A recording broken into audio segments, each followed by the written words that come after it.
Welcome back to Analytical Strategy. Today we are casting Survivor Second Chance number 2. Survivor Second Chance was one of the best seasons of all time, and the idea of allowing the audience to select the contestants which returned really made this season super great, as we were able to see some of the viewers' favourite players all the way back to Season 1. First Second Chance season was season 31, so for this fantasy season I'll be only casting players that have appeared one time, were non-winners, and they were from season 32 onwards. I think some of these new school casts are extremely good, even though I think a couple of the recent seasons weren't necessarily up there with fully elite seasons. I believe this is more due to the twists of the show, or the theme, or the events that happened in the show, rather than the cast themselves. From season 32 to season 40, there have been some really high quality contestants that seem to have a really high ability for Survivor, so even from these seasons alone the cast was really hard to select. In addition to only selecting players post the initial Second Chance season, I have only allowed myself to select a maximum of 4 players per season, with 2 males and 2 females from each. Just before we get started delving into these selected players, just a friendly reminder, if you like the content, to hit that subscribe button, as each subscription really means a lot and helps the channel grow, and enables me to push out more content. So without further ado, let's get into it. The first newbie season after Survivor Second Chance was season 32, Survivor Co Wrong. With being the older season we will be discussing, a lot of the big names in this season have already come back and played at least a second time, so they're disqualified from this selection, those being Aubrey, Ty, Debbie and Caleb. Therefore, I'll only be selecting one player from this season, and that player is none other than Cydney. I actually think Cydney is a phenomenal player who I'd love to see play again. He really was the glue to that original Brawn tribe, who had the inroads with every single player on that tribe. She was Darnell's #1 ally, she was tight with Scott and Jason, and also played up with Alicia, who was clearly on the outs from the get-go. She was able to progress in the game regularly, being on the right side of the numbers throughout the merge. She orchestrated blindsides, such as Nick's blindside, and unfortunately she just fell short, losing the fire-making challenge prior to the final 3. She absolutely deserves a second chance, and I hope she gets it soon.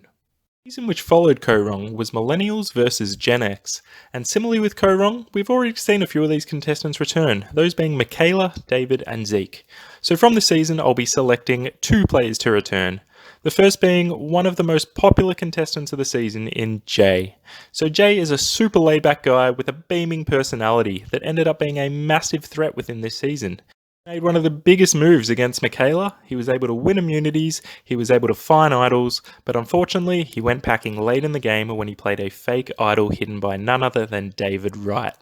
Jay has all the characteristics of a great player, so I'd expect him to return in the coming seasons. Secondly, we have to include the runner-up, and that is Hannah. So Hannah is an anxious superfan who really played up these neurotic characteristics to reduce her threat level throughout the game. She was able to position herself to be in the know with both power players in David and Adam, and was extremely unlucky not to receive any votes when it came down to the final 3. Hannah is massively underrated, and if she is able to alter people's perceptions of her just being some sort of anxious neurotic player to the strategic force that she actually is, it would be one to watch if she was to return to the game. So the next newbie season we had was Heroes vs Healers vs Hustlers, and this was a really great cast to me. I've gone with 3 members of this cast to return, and the first being my man in Devon.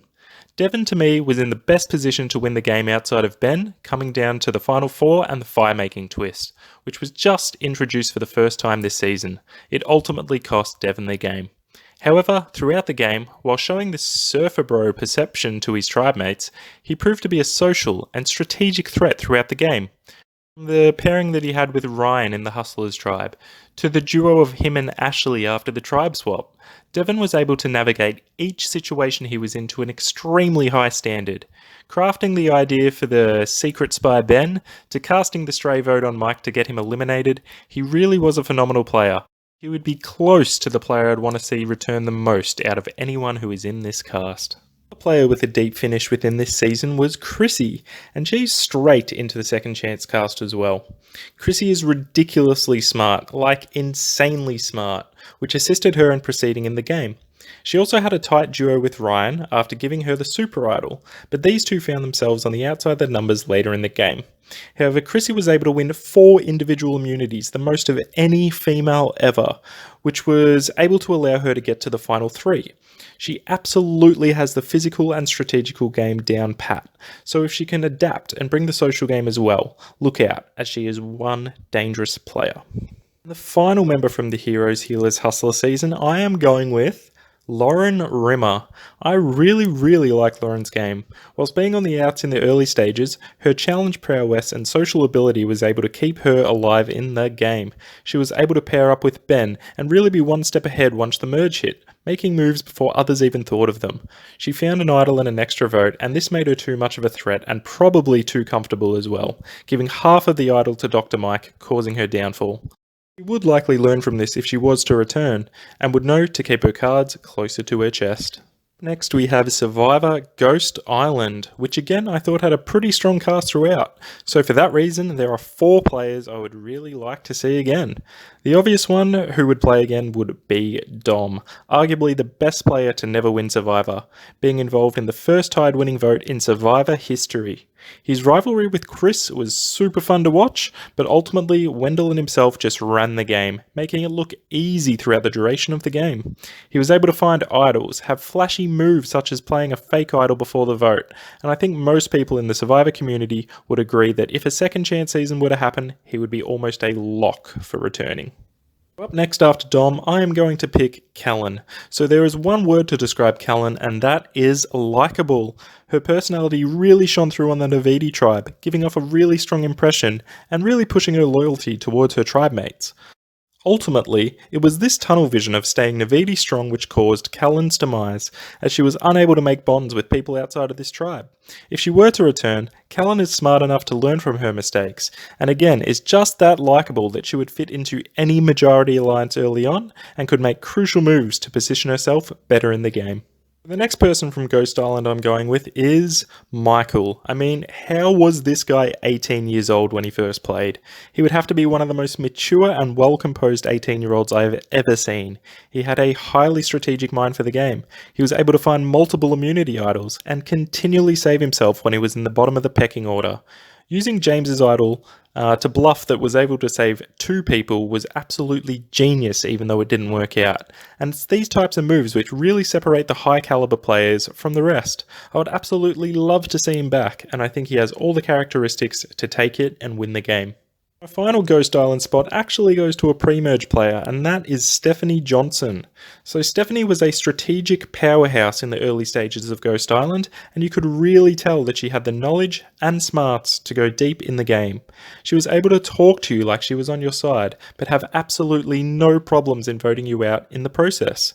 She was one of the unfortunate ones that picked the wrong buff, and was put on a minority against this 5 Navidi strong alliance led by Kellyn and Bradley. So I'd really like to see her get another chance, and hopefully luck will be on her side the next time she plays. Following Ghost Island, we have one of my all-time favourite seasons in Survivor, David vs Goliath. Now this season was just elite. It had amazing personalities throughout. I've gone with 3 people from this season, however I could have easily just selected the whole entire cast as it is to just play again, because this season was just that good. These selections from this season shouldn't be too much of a surprise, and the first I'm going with is none other than Christian.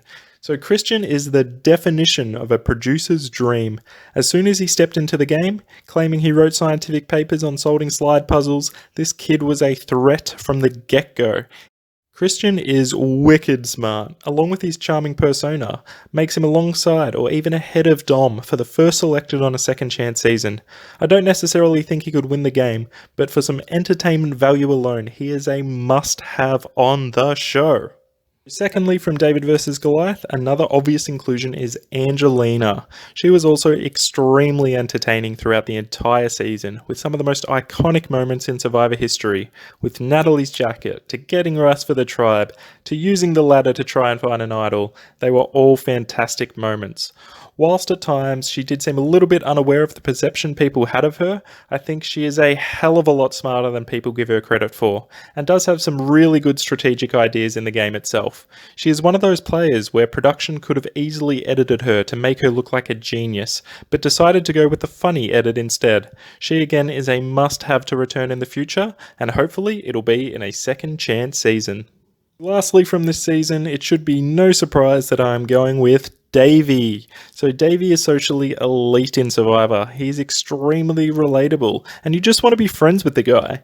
He was also someone who seemed super aware of his position in the game, and what people thought of him. Going out on the rocks and flailing a stick around to distract the other castaways whilst his alliance went and got an advantage was a perfect example of this. The scene where he's debating wagering his vote to extend the power of his idol was absolutely amazing to watch, and really relatable to me as a viewer. I feel like that's something I would be doing if I was out there, really weighing up the pros and cons to each situation, and it's part of the reason why Davie is such a good player, and hopefully he gets another chance on the show. Following David versus Goliath, we have the infamous Edge of Extinction. Again, this season I think had a really strong cast overall. It had really strong gameplay throughout. Whilst a lot of the gameplay didn't really matter too much in the end due to Chris coming back and winning, I still think many of these players have what it takes to do really well in Survivor. Firstly, I'm going with the Wardog. Wardog was erratic, but highly strategic. Rewatching this season, Wardog really controlled the early stages of the game, with his tribe constantly going to tribal, and him really dictating the votes. He was able to take out the winner in Chris, as well as breaking apart the majority alliance at the merge, splitting up the Karma alliance and getting out Eric. He then played a major role in blindsiding David and Wentworth, the only two remaining returning players in the game, which really in the end put a target on his back, as he was the biggest threat left in the game. I can't not include the Wardog, as he really had the strategic control the whole time he was in the game, and he even commended the cast on making the right move when he was voted out. You need a player like the Wardog in a second chance season, and it would be great to see him back. So probably my favourite contestant in this cast was Victoria. So her blindside on Aubrey was really top tier to say the least. And even though she was an underdog throughout the duration of the merge, she was always on the right side of the vote. I think if the Edge of Extinction wasn't a twist in this season, she probably could have run away with it and got the win. As when Chris re-entered, he really blew up her game by letting everyone know she was a major jury threat to win. This is one of the flaws I have with the Edge personally, as being able to hang out with the jury most of the game prior to re-entering can really throw some of the players under the bus. People like Victoria who have been sneaky and under the radar and making big moves. It's really unfortunate what happened to her. I don't think she would need to make too many adjustments if she was to return to the game. I can definitely see her playing again in the future, and I can definitely see her doing extremely well. There were two other males that I really wanted to play this season, one being Rick Devons and one being Ron. I would have cast them both if I didn't put restrictions on each season, so unfortunately I had to cut one, and to most of your surprise I ended up casting Ron. Now I love Rick, don't get me wrong, I think he'll definitely play again, and I would love to see him play again. He was fantastic entertainment. He was a really extremely flashy player, and I loved watching it. It was great viewing. But I went with Ron for a couple of reasons. Firstly, Rick was eliminated twice in this game, whilst everyone else has only lost once. Secondly, as Rick is such a fan favourite, I wanted to give some love and a shout out to Ron for being such an entertaining player. In addition, to me, is just as good as TV as Rick, constantly lying to everyone and providing great confessionals in the process. His management of tribal councils was top tier, always confidently talking about the plan, which was never going to happen. And again, in a rewatch of this season, I really wanted to see him play again. But I really hope that Rick and Ron both get the chance to play again, as this was the tightest call I've made so far. The last season we're going to be discussing is the Island of the Idols. Now this cast and season got overshadowed and received negative media attention throughout the time it was aired, and understandably so. But this cast was actually so good taking away from the events that happened. The women especially were really well cast. I would love to see nearly all of them playing again, from Molly to Chelsea to Kelly to Karishma, Elaine, Janet, Lauren, Nora. They're all great names and I'd love to see them all play again.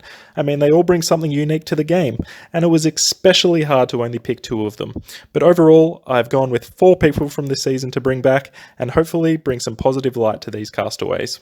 So the first person I'm going to be casting from this season is none other than Queen Janet. So when you look at the cast just on appearance, Janet looked to be a likely early boot, as she was the older woman on the tribe. However, her work ethic and challenge prowess could not be overlooked and allowed her to make inroads in the game.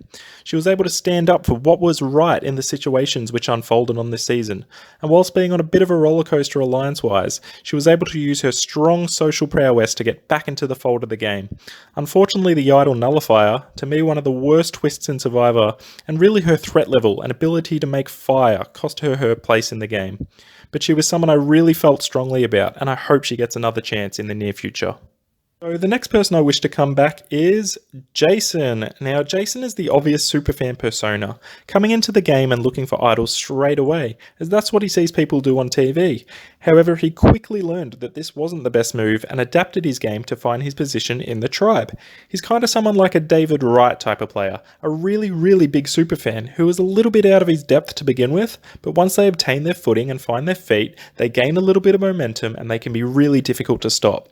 Fortunately for Jason, he was eliminated due to an unlucky situation where his vote was blocked by Elaine, costing him his spot in the game. But as mentioned, I think if he could stay alive for even just a few more votes, he'd be very dangerous and make big moves as the game progressed. The next person I'm going to be casting on this season is Kellee. Now, Kellee was a focal point of this season for reasons outside of the game of Survivor. However, I think if she were to play again, she has the ability to be a really top tier player and be a focal point for her strategic decision making abilities on the game of Survivor. Kellee was a strategic mastermind, which made her a target when Merge came along. She was able to save DK Chillin with the idol she obtained from the Island of the Idols, and she was able to hide that in her hair to be able to show her tribe her bags and belongings without any indication that she had an idol. She was able to find 2 more idols after this, and I really thought we were getting set up for a Kellee winner's edit at this stage of the game. Unfortunately, the game got muddy with reality for Kellee, and it was devastating to see these events unfold. I really hope she gets the chance to come back and put those events aside to show everyone how good of a player she actually can be. The final contestant for Survivor Second Chance version 2 for me is Jamal. Now, Jamal is just a stand-up guy, and he really believes in the rights of people. He was able to educate others like his good friend Jack when they stepped over the line, and was able to make logical and rational arguments for his decision-making. Jamal was another player who got a little bit screwed by a bizarre twist, by finding an advantage which cost him his vote at the next tribal. Overall, by that stage of the game, he was a big threat regardless, which cost him his spot in the game. But I really think people like Jamal, whose primary aim in life is to create equality amongst everybody in this world, are the type of people that really deserve a second chance in the game of Survivor. So these are the 20 people I've selected for Survivor Second Chance 2.0. And now I also have the task of breaking them down into tribes.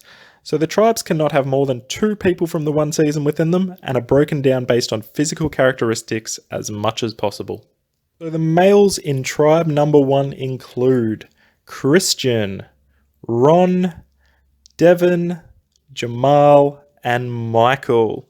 And the women in this tribe are Angelina, Stephanie, Hannah, Chrissy, and Kellee. Which leaves for tribe number 2 the males being Dom, Jay, Davie, Wardog, and Jason, and the women being Janet, Cydney, Victoria, Lauren, and Kellyn. If I had to pick a top 3 for this season, it would be extremely tough, as I can literally see any of these players making it to the end and winning this season. If I had to have a guess, I'd go with a top 3 of Devon, Cydney, and Victoria in no particular order, but it really could be any of them. This was really fun yet difficult to make, as there's been so many great contestants to choose from. I could easily make a Second Chance Cast 3.0 just from the seasons that I've mentioned previously. Was there anyone that you wanted to see that missed out? So please let me know them in the comments, I would love to hear it. As always, thank you so much for watching. Would you like to see this season? Let me know down in the comments. Hit like if you enjoyed the video, and please remember to subscribe, as it really means a lot and helps support the channel. This is Analytical Strategy signing out once again, and I'll see you on the next video. Bye for now.